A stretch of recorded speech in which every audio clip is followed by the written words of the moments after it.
Have you ever looked someone in the eye and thought, I know you're lying? Most of us think we're good at spotting lies. But the truth is, we're not. Studies show that even trained professionals only detect lies with about 54% accuracy. That's barely better than flipping a coin. Today, I'm going to show you how to detect lies using techniques most people have never heard of. We're going beyond the cliches. No, liars always look away, or crossed arms mean deception. This is about psychology, behavioral shifts, and verbal traps that reveal the truth. Let's start with the basics. Why do people lie? We lie to protect ourselves, to avoid punishment, to gain advantage, to protect others. Sometimes, we lie just to keep the peace. Understanding the motive behind a lie is the first step to spotting it. Before you analyze someone's behavior, ask yourself, what would they gain by lying here? That question alone filters out a lot of false suspicion. Here's something most people miss. There's no universal sign of lying. No gesture, no facial expression, no tone of voice that always means deception. Instead, you need to establish a baseline. How does this person behave when they're relaxed and telling the truth? Do they talk fast or slow? Do they gesture a lot or stay still? Do they make eye contact or look away? Once you know their baseline, you can spot deviations. Sudden changes in behavior are far more telling than isolated gestures. Lying is mentally exhausting. It takes effort to fabricate a story, keep it consistent, and avoid getting caught.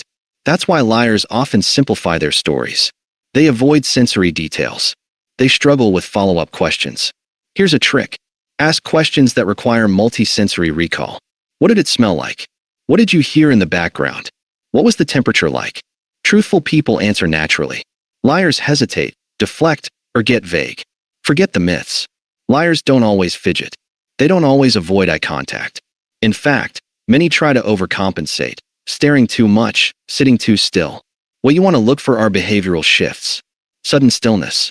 Microexpressions. Those quick flashes of emotion that don't match their words. Self-soothing gestures, touching their neck, rubbing their hands, adjusting clothing. These are signs of psychological discomfort. Not proof of lying, but red flags worth exploring. Words can betray us. Liars often use distancing language. I didn't touch that person, instead of, I didn't touch her. They over-explain. They use passive voice.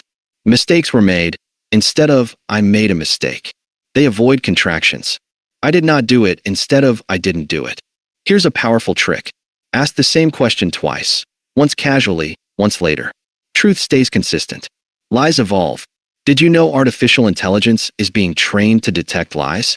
Some systems analyze facial microexpressions, vocal stress, and even eye dilation. They're used in security screenings, interviews, and even courtrooms. But here's the catch. AI isn't perfect. It can misread cultural differences, emotional states, or neurodivergent behavior. So while machines are getting better, human intuition, when trained properly, is still powerful. Lie detection isn't about catching people. It's about understanding behavior. It's about listening deeply, observing patiently, and asking the right questions. So next time you suspect a lie, don't jump to conclusions. Establish a baseline. Ask layered questions. Watch for shifts, not signs. Because truth isn't always loud. Sometimes, it's in the silence.